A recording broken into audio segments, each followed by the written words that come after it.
late payments, how to eliminate late payments from your life. And I'm not kidding when I say that. I have 10 steps here. If you follow these, I don't see how you could have a late payment happen to you ever. It just won't happen. It's alarming how many people have late payment problems. For me, I work with individual clients, and this works well for individual clients, but I think it also works well if you're being contracted by an animation studio or by a company of any kind. So let's get into it. Let's start with number one, face-to-face talk. So before you engage in a commercial project with a company or with an individual client, why not try and get them on the phone? Don't do things by email. Try and get them on the phone at least once. Now, if they refuse to come onto a call with you and have a sort of discussion, a face-to-face call, to me that raises a red flag. Why are you not wanting to make your personal identity known?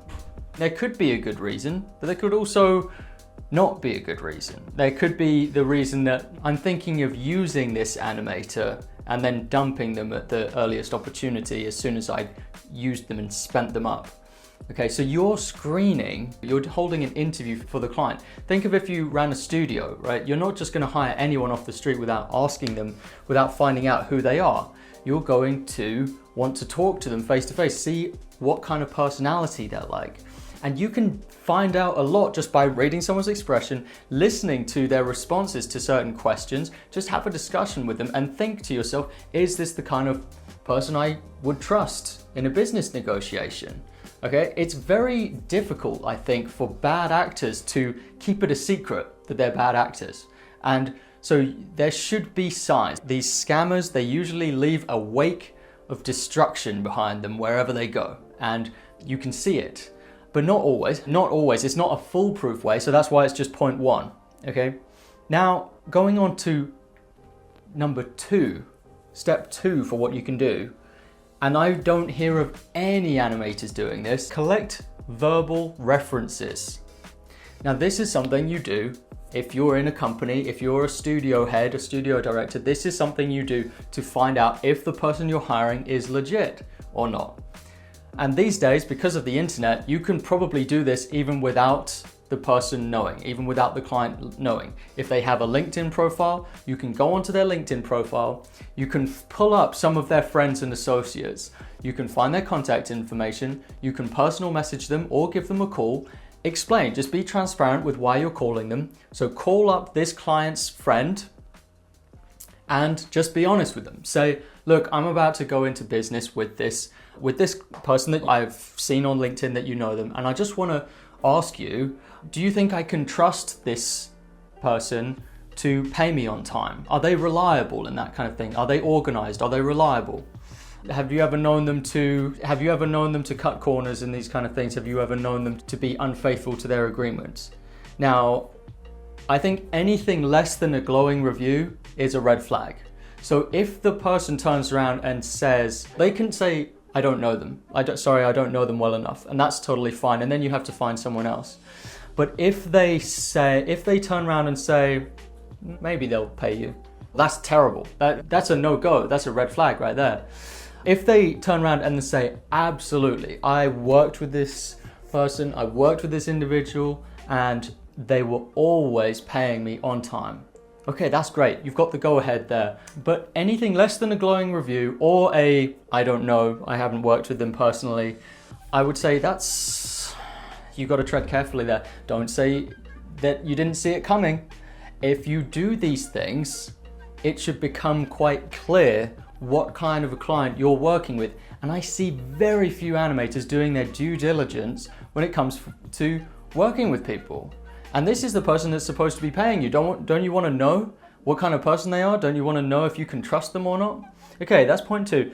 Point three, the previous 2 points mean nothing. They mean nada if you are not prepared to walk away from the bad news. If you collect a verbal reference from someone, you ask around, maybe in your community, maybe not in the client's community, maybe in your community. You say, has anyone ever worked with this person? And someone says, yeah, I've worked with them. They were 6 months late on my payment. Okay, so now you have that information. You have to be prepared to walk away, or else you can't act on that information. So this is one of the biggest points. Be prepared to walk away if what you find is bad. Now, you're going to find it easier to walk away if you have what I call client abundance. If you have more clients than you need, because then you can filter these out. If you have a client drought, if you have a client deficit and there's not enough clients, you're going to find it very hard to walk away. And that's why a lot of what I'm teaching in the course is about creating that client abundance. Let's go on to point number 4. Charge 50% upfront. I always do this, especially on low paying commissions. But if it becomes a really big paying commission and there's a lot of money, you can split it into other installments. One of those, if let's say you split it into 5 installments, if it's a massive project, one of those installments should be paid upfront. Always, one of your installments should be paid upfront. I like 50% upfront because then I know if the client bails on this, if the client ditches, at least I made 50%, right? If the client doesn't pay at the end, okay, I don't get all the money, I don't get all the payment, but at least I get 50%. At least half of it is in the account. Now, if you feel uncomfortable charging 50% upfront, which I don't really know why you would, because it's very standard practice, but let's say you feel uncomfortable making that kind of demand on your client. Here's my magic word. Say it with me. It's company policy. It's my magic word, policy. For some reason, in business, people respect it if you say it's a policy. If you say that you do it for everyone, then they respect it for some reason. They'll leave you alone about it. They won't challenge you on it. So I love using the word policy. It makes me just super comfortable with saying these uncomfortable things. We said charge 50% upfront. That means that it arrives in your bank account and then you can start working. Number 5, don't start until the money is there in your account. That's very important. You've got to self-control here. Don't start. You could have everything ready to go. The client could be super excited, right? If the money's not there in your account, this deal is not official. You're not a client yet. You're a prospect client until that money has changed hands and has arrived and is safe and sound in my bank account. I will not start until then. And I know it's really annoying for the client. The client's really frustrated. The client could be, oh, come on, let's go. I'm so excited to be working on this. I can be excited too, but I'm not going to start. I'm not going to lift a finger until that first deposit is in my account. And when you do that, your client will respect you more. You are teaching your client to respect you more. Don't start until the money is in your account. Number 6, build a large following. Whoa, hold on there. We are at the halfway point, which means I need to explain where this lecture has come from. This lecture is just one of over 125 lessons inside Turning Pro. What's Turning Pro? It's a business training course for freelance animators, complete with calculators, lectures, exercises, document and message templates, a commissions community group, and we even built a studio map for you to get connected with the worldwide animation industry. Here's how this works. If you add your email to the Turning Pro page, I will send you more content from inside the course for free. Head over there, get the free stuff, use it to improve at doing animation commissions. I will also try to persuade you to take the course because I think it's a great deal. If you like this lecture, you can watch a bunch more of them. Just join into the course. The information you seek is going to be at animatorguild.com/turning pro. Number 6, build a large following. Now this is a bit of collateral. This is an insurance policy essentially. This is more just a thing you can be doing in general. It's one of the major benefits to having a large following, a large influence online, is that people don't mess with you as much. It's just a fact of life. You might think that's so cruel and unfair and life is cruel. Yeah, whatever. It's true. Build a large following and people won't mess with you. Think about this. If I just take this as a large example, right? If a company does a brand deal with PewDiePie, one of the biggest influencers in the world, PewDiePie could pretty much put them out of business with a bad review. That's how powerful PewDiePie is. That's how much influence PewDiePie has over the general population. So they're going to think twice before messing around with him, right? Now, you might think that, what's 1,000 followers to a big company? 1,000 followers is 1,000 potential customers. No company wants to tarnish their reputation. No company. Even if you were to go on Facebook and leave a bad review, that's bad for a big company. Okay, the bigger your following is, the more influence you have, the more you can burn that company if they misbehave. And they deserve to be burned if they're misbehaved, okay? This is how capitalism works. It's a free market economy, freedom of speech, you're allowed to say what you have to say. Build a large following, it's a good insurance policy. It will force these clients to respect you. But they still could be a fly-by-night kind of client, in which case this won't work. But with all the other points, this helps.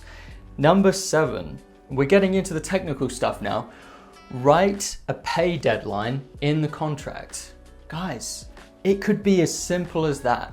This problem that so many of you had, because I put out a survey, I asked you guys, I asked the community, what are the big problems that you have? What are the big worries? This was like top of the list. Big worry is late payments from clients. So many of you struggle with this, and so many of you could avoid it just by writing it in your contract. And I don't mean a specific date, I mean that it must be payable within 30 days of completion of the project. Okay? So the most you'll wait is a month.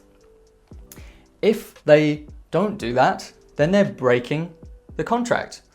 Also, I want to remind you, now if you're working with a big company, this especially applies, but it also applies with a client, write the deadline reminder on the invoice. So the invoice and the contract are two different things, right? The invoice is like a receipt that you get at a store, right? It's a proof of purchase.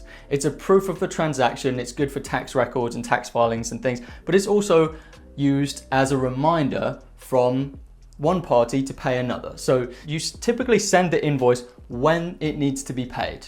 Write the reminder on the invoice. So payment needs to be made within 30 days, okay?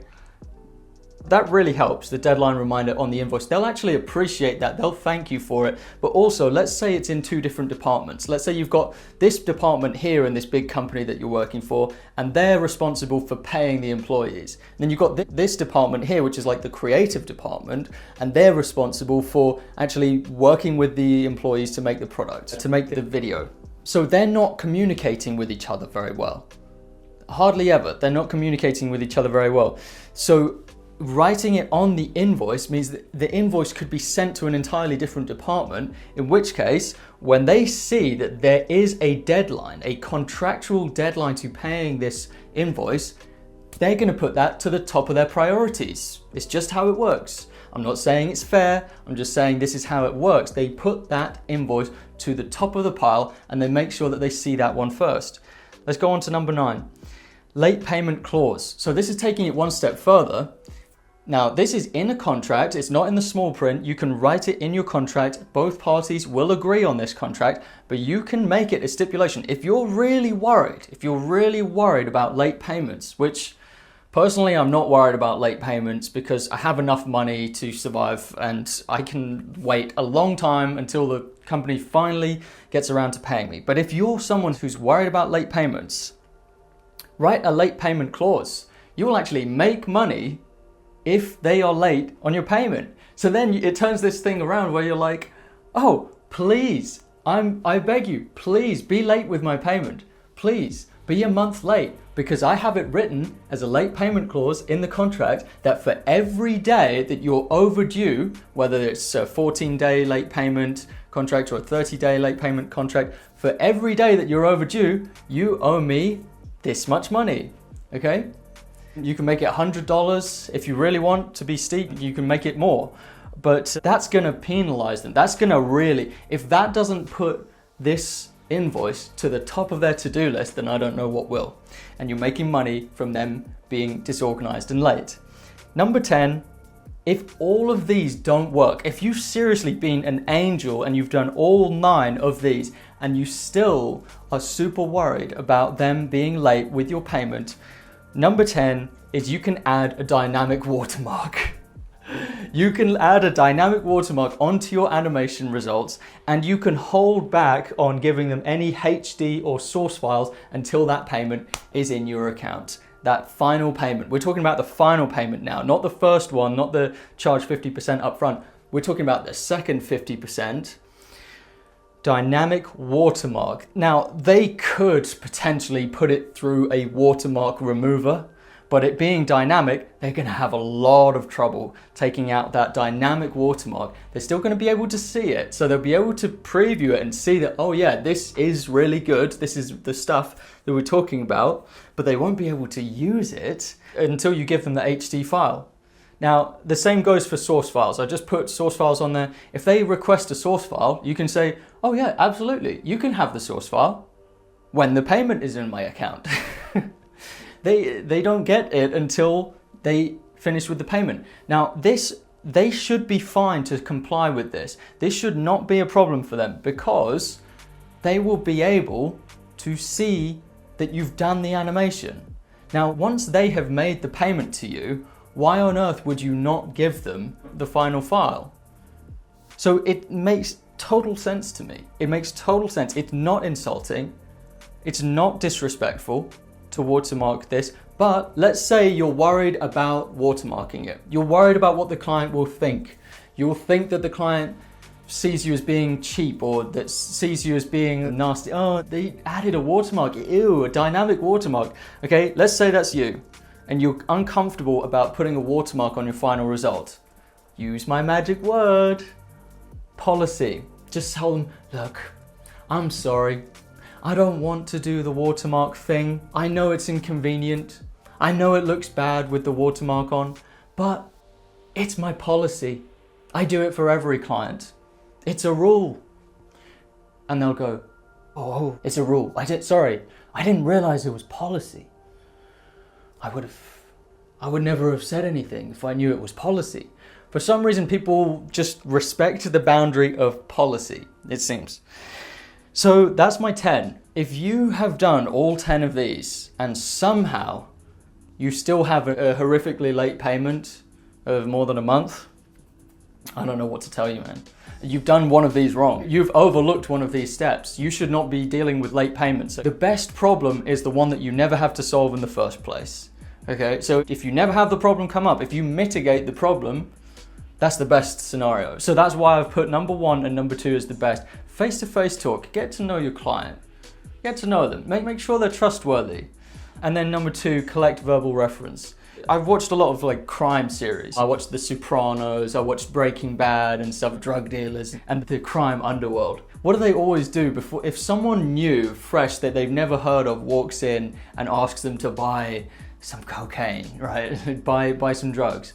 What do? They all look at each other and they go, who are you? How do we know you? How do we know you're not a cop? How do we know you're not this? And it's funny that I learned this from watching crime series, but like, they don't work with anyone that they don't know or that they can't find out about. And you should be the same. If there's just some complete stranger you've never heard of that you don't know, do your research, do a background check on them. Ask their friends. Would you trust them? Do you trust them? And see what their response is. That's the best thing you can do. Okay, that's how to deal with late payments. Hope that helps.